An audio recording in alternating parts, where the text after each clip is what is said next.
सामान्य कार्यकर्त्याला वाटलं होतं की एका संविधानिक पदावरती मी गेलं पाहिजे, की जेणेकरून संविधानिक जर पद असेल तर अजून मला जनतेला, माझ्या प्रभागातील नागरिकांना मला न्याय देता आला असता। परंतु हा कुटील डाव योगेश क्षीरसागरनं रचला आणि मला त्या ठिकाणी जाणीवपूर्वक डावलण्यात आलं। माझं प्रभागामध्ये असलेलं काम, मी लोकांची केलेली सेवा, आजही तुम्ही जरी सगळ्या वार्डामध्ये जर गेलात तर सगळ्या नागरिकांच्या तोंडातून एकच नाव येतंय की सर्वसामान्यांचा जो मुलगा आहे सचिन उबाईला जर उमेदवारी दिली असती तर आम्ही सचिन उबाईला भरघोस मतांनी निवडून दिलं असतं। परंतु आज माझ्या प्रभागामध्ये परिस्थिती वेगळी निर्माण झालेली आणि याच्यासाठी आजची पत्रकार परिषद आयोजित केलेली आहे की मला काय निर्णय घ्यायचा आहे, माझी काय भूमिका असली पाहिजे।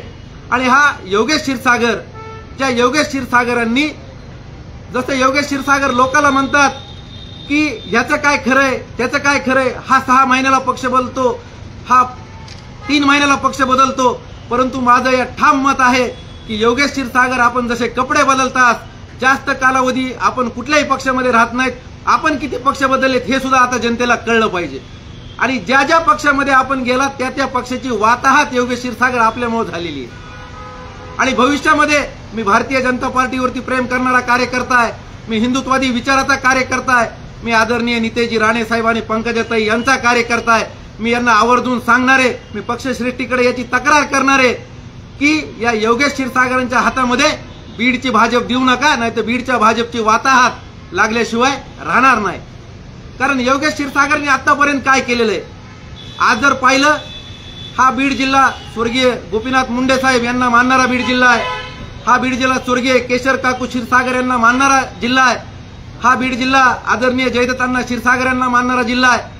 बीड जिल्ह्याचं ज्यांनी 30 ते 35 वर्ष नगराध्यक्षपद सांभाळलं असे आदरणीय डॉक्टर भारतभूषण क्षीरसागर यांना मानणारा हा बीड शहरातील मतदार आहे। परंतु क्षीरसागर, योगेश क्षीरसागर यांनी संपूर्णतः पक्षाची, कार्यकर्त्यांची आणि बीड शहराची वाट लावण्याचा ठेका हा योगेश क्षीरसागर यांनी घेतलेला आहे। म्हणून आज मला तुमच्या प्रसार माध्यमांसमोर येऊन व्यक्त व्हावं लागतंय, कारण योगेश क्षीरसागर यांनी अध्यक्ष साहेबांबरोबर जे लोकांनी काम केलं, अध्यक्ष साहेबांबरोबर ज्या लोकांनी पक्ष वाढवला होता, अशाही लोकांना उमेदवारीपासून डावलण्यात आलेलं आहे।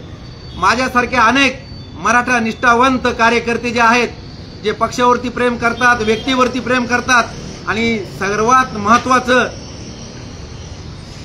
बीड जिल्ह्यामध्ये सामाजिक चळवळीमध्ये काम करणाऱ्या निष्ठावंत कार्यकर्त्याला डावलण्याचं महापाप या योगेश क्षीरसागर यांनी केलेलं आहे। आणि त्याचं उत्तर येणाऱ्या 3 तारखेला बीडकरांना दिसणार आहे, कारण 2 तारखेला मतदानाच्या माध्यमातून योगेश क्षीरसागराला त्यांची जागा, सर्व समाजातील चळवळीतले जे कार्यकर्ते आहेत ते योगेश क्षीरसागराला त्यांची जागा दाखवणार आहे।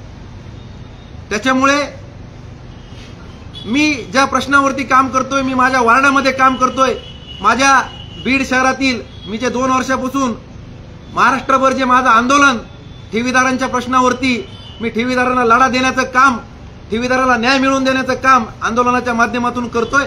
या सर्वांना विश्वासात घेऊन येत्या 2 ते 3 दिवसामध्ये एक निर्णायक भूमिका घेऊन आपल्यासमोर परत एकदा येणार आहे आणि या योगेश क्षीरसागरला दाखवून द्यायचंय की योगेश क्षीरसागर तुमची पात्रता राजकीय नाहीये, तुम्ही एक चांगले डॉक्टर आहात, तुम्ही रुग्णांची सेवा करा, तुमचा हा पिंड नाहीये, एवढंच या माध्यमातून आपल्याला सांगायचंय। नेमकं तुम्ही योगेश क्षीरसागर हे भाजपमध्ये येण्याच्या अगोदर उमेदवारीची तयारी केली होती, भाजपकडे तशी मागणी केली होती, आणि ते आल्यानंतर नेमकं तुमचं तिकीट किंवा तुम्हाला डावललं गेलं? मी महायुतीचा घटक म्हणून योगेश क्षीरसागर यांच्याकडे माझा प्रभाग क्रमांक 2 मधील अधिकृत उमेदवारी, गेल्या 5 वर्षापासून मी माझ्या वार्डामध्ये, प्रभागामध्ये माझं काम आहे, मी विविध प्रकारची कामं माझ्या प्रभागामध्ये केलेली आहेत। घरकुल योजना असेल, संजय गांधी निराधार योजना असेल, त्यानंतर ई श्रम कार्ड योजना असेल, आरोग्याच्या काही योजना असतील, त्या योजना राबवण्याचं काम मी माझ्या वार्डामध्ये केलं। आणि या योगेश क्षीरसागर यांनी मला झुलवत ठेवण्याचं काम केलं, मला होही म्हटले नाही आणि नाही म्हटले नाही। आणि योगेश क्षीरसागरांनी अशा लोकांना जवळ केलेलं आहे, निष्ठावंत कार्यकर्त्याला डावलून। आज जर तुम्ही योगेश क्षीरसागरांनी ज्यांना उमेदवारी दिल्यात ते जर बघितले तर कुणी मटक्यावालेत, कुणी सट्ट्यावालेत, कुणी सावकार आहेत, अशा लोकांना योगेश क्षीरसागरांनी उमेदवारी दिलेली आहे। आणि मी आपल्या माध्यमातून सांगू इच्छितो की हे भारतीय जनता पार्टीला भविष्यामध्ये त्रासदायक ठरणार आहे। म्हणून मी ताईंची भेट घेऊन, आदरणीय मुख्यमंत्र्यांची भेट घेणार आहे आणि योगेश क्षीरसागर यांची वरिष्ठांकडे मी यांची तक्रार करणार। तुम्हाला डावललं म्हणून तुम्ही असा आरोप करताय का? नेमकं आता तुम्ही सोबळावरती पण तुमच्या संघटनेच्या माध्यमातून लढू शकला असता, फक्त डावललं म्हणूनच हा राग आहे का? मला डावललं म्हणून हा राग नाहीये. मी माझ्या प्रभागामध्ये निवडणूक लढवायची होती आणि मला माझ्या चिन्हावरती निवडणूक लढवायची होती. कारण नागरिकांची अशी अपेक्षा होती की भैया तुम्ही चिन्ह घेऊन या. चिन्ह घेऊन आल्यानंतर वार्डामध्ये जी माझी ताकद होती आणि चिन्हाची ताकद होती याच्यावरती माझा विजय होणार होता. परंतु योगेश क्षीरसागरांना मी कुठंतरी नको होतो म्हणून योगेश क्षीरसागरांनी माझी उमेदवारी तिथे डावलली. राणे साहेब भाजपमध्ये म्हणजे आहेत सोबत आहेत, त्यांच्या नावाचा उल्लेख केला. तुम्ही त्यांना हे बोलला होता तुम्हाला उमेदवारी पाहिजे भेटून नाही तर योगेश क्षीरसागरांचं सांगावं. मी ज्यांच्या नेतृत्वामध्ये काम करतो असे माझे नेते आदरणीय नितेशजी राणे साहेब यांच्याबरोबर गेल्या 17 वर्षापासून राणे कुटुंबाचा एकनिष्ठ कार्यकर्ता म्हणून माझी महाराष्ट्रभर ओळख आहे. आणि राणे साहेबांनी मला विचारलं तुझं निवडणुकीत तू काय निवडणूक लढवतोयस का? तर मी म्हणलं साहेब मी निवडणूक लढवतोय. मग मला म्हणले कुठला प्रभाग आहे तुझा? आणि नेता असा असावा की ज्याला कार्यकर्त्याची जाण असली पाहिजे असा माझा नेता. ज्यांनी मी निवडणूक लढवतोय असं सांगितल्यानंतर ज्याची पात्रता नाही, ज्याची लायकी नाही त्या योगेश क्षीरसागराला आदरणीय नितेश राणेंनी वरिष्ठ पातळीवरून माझ्या एका कार्यकर्त्याला तुम्ही उमेदवारी द्यावी अशी विनंती केली. परंतु योगेश क्षीरसागर भविष्यामध्ये सचिन उबाळेच माझा प्रतिस्पर्धी होणार आहे, त्याच्यामुळे योगेश क्षीरसागरांनी माझी उमेदवारी नाकारलेली. त्यांचं ऐकलं नाही त्यांनी सांगितलं. त्यांनी पक्ष म्हणून तुम्हाला चिन्हावर लढायचं होतं, आता तुम्हीच सांगितलं ते चिन्ह नाही मिळाल्यानंतर तुम्ही अपक्ष म्हणून उमेदवारी अर्ज दाखल केला. ते मागं का घेण्याचं काय कारण?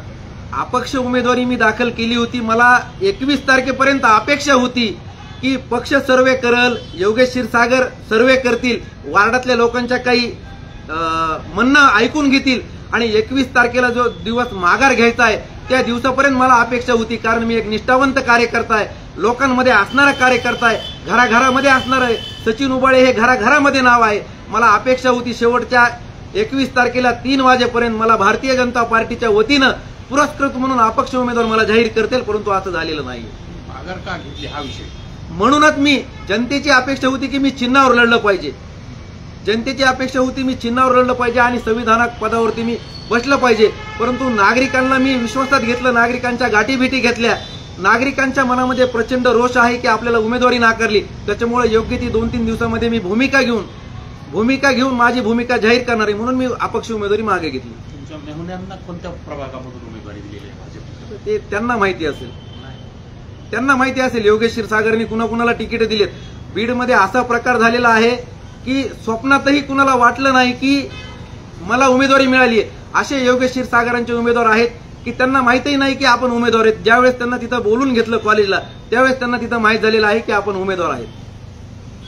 नेमका नितेश राणेंचा फोन आला होता, कोणाचा फोन आला होता आणि कधी फोन आला होता योगेश क्षीरसागरांना? त्या योगेश क्षीरसागरांचं उत्तर काय होतं त्यांना? योगेश क्षीरसागरांची भूमिका ही नेहमी दुटप्पी राहिलेली आहे. योगेश क्षीरसागरांच्या ओठात एक आणि पोटात एक आहे. आता हे माझ्यासारख्या निष्ठावंत कार्यकर्त्याला आणि बीडकरांनाही समजलं पाहिजे. ज्यावेळेस माझे नेते नितेश राणे यांनी त्यांच्या कार्यकर्त्याला न्याय मिळावा म्हणून योगेश क्षीरसागरांना ज्यावेळेस कॉल केला त्यावेळेस योगेश क्षीरसागरांची भाषा अशी होती की सचिन उबाळेंना नगरसेवक करून मी तुम्हाला भेटायला मुंबईला येईन. पण शब्द टाळला आपण. शब्द टाळला म्हणजे ते मला प्रतिस्पर्धी मानतात. आता काय विधानसभेच्या वेळी देखील तुम्ही अर्ज माघारी घेतला होता, त्यावेळेस योगेश क्षीरसागर यांना पाठिंबा दिला होता. त्यावेळेस योगेश क्षीरसागर तुम्हाला पात्र वाटले होते? बीड विधानसभेच्या निवडणुकीच्या वेळी ज्यावेळेस मी ठेवीदार संघर्ष समितीच्या वतीनं ठेवीदारांचा उमेदवार म्हणून मी अपक्ष उमेदवारी दाखल केली होती. परंतु मी ज्यांच्या नेतृत्वामध्ये काम करतो असे माझे नेते नितेशजी राणे साहेब हे भारतीय जनता पार्टीचे एक संविधानिक पदावरती असल्यामुळं मला त्यांचा आदेश हा मान्य होता. ते मला म्हणाले की युतीच्या उमेदवाराचं आपल्याला काम करायचं आहे आणि मी सर्व ठेवीदारांना विश्वासात घेऊन मी योगेश क्षीरसागरांना त्यावेळेस युतीचा घटक म्हणून मी त्यांना पाठिंबा दिला होता. आता नितेश राणे याविषयी काही बोलले नाहीत का? ताईंशी काही चर्चा केली नाही का? कारण तुम्ही सांगताय योगेश क्षीरसागर यांना बोलले, मग ताईंना का बोलले नाही? याला जोडून आहे की तुम्ही युतीचा धर्म पाळा ते पाळत नाही का? युतीचा धर्म मी एक निष्ठावंत कार्यकर्ता म्हणून मी नेहमी युतीच्या पारड्याचं काम केलेलं आहे. युतीचा धर्म मी पाळत आलेलो आहे. परंतु जे कपडे बदलल्याप्रमाणे पक्ष बदलतात, जे जाती द्वेष करतात असे मला भविष्यामधला मला प्रतिस्पर्धी मानत असल्यामुळे मला यांनी उमेदवारी डावललेली आहे. भाजपमध्ये देखील घराणेशाही घुसली असं वाटतं. बीडच्या भारतीय जनता पार्टीचा जो पक्ष आहे तो आदरणीय आमच्या नेत्या पंकजाताई मुंडे आणि प्रीतमताई मुंडे आणि स्वर्गीय गोपीनाथ मुंडे यांना मानणारा हा बीड जिल्हा आहे. योगेश क्षीरसागरांसारखे कार्यकर्ते पंकजाताईचे प्रत्येक ठिकाणी आहेत. त्याच्यामुळं योगेश क्षीरसागरांच्या हातामध्ये भारतीय जनता पार्टीचा पक्ष जाईल आणि योगेश क्षीरसागरांचं नेतृत्व सगळेच भारतीय जनता पार्टीचे कार्यकर्ते स्वीकारतील असं मला आज तरी वाटत नाही. आता नेमकी भूमिका स्पष्ट कधी करणार आहेत आणि ती कशा पद्धतीची असेल? मी 2 ते 3 दिवसामध्ये मी ज्या लोकांसाठी सतत रस्त्यावरती असतो, सर्वसामान्यांचा आवाज म्हणून त्यांच्यासाठी झगडत असतो, त्या सर्व लोकांना सोबत घेऊन एक व्यापक बैठक घेऊन माझ्यावरती कसा अन्याय झालेला आहे, मला तुमच्यासाठी लढण्यासाठी संविधानिक पदावरती यायचं होतं परंतु जाणीवपूर्वक मला कसं डावलण्यात आलं याची माहिती मी माझ्या समर्थकांना, माझ्या प्रभागातील नागरिकांना विश्वासात घेऊन येत्या 2 ते 3 दिवसामध्ये 2 तारखेला काय भूमिका घ्यायची आणि कुणाच्या बाजूने जायचं याचा निर्णय मी 2 ते 3 दिवसामध्ये जाहीर करणार.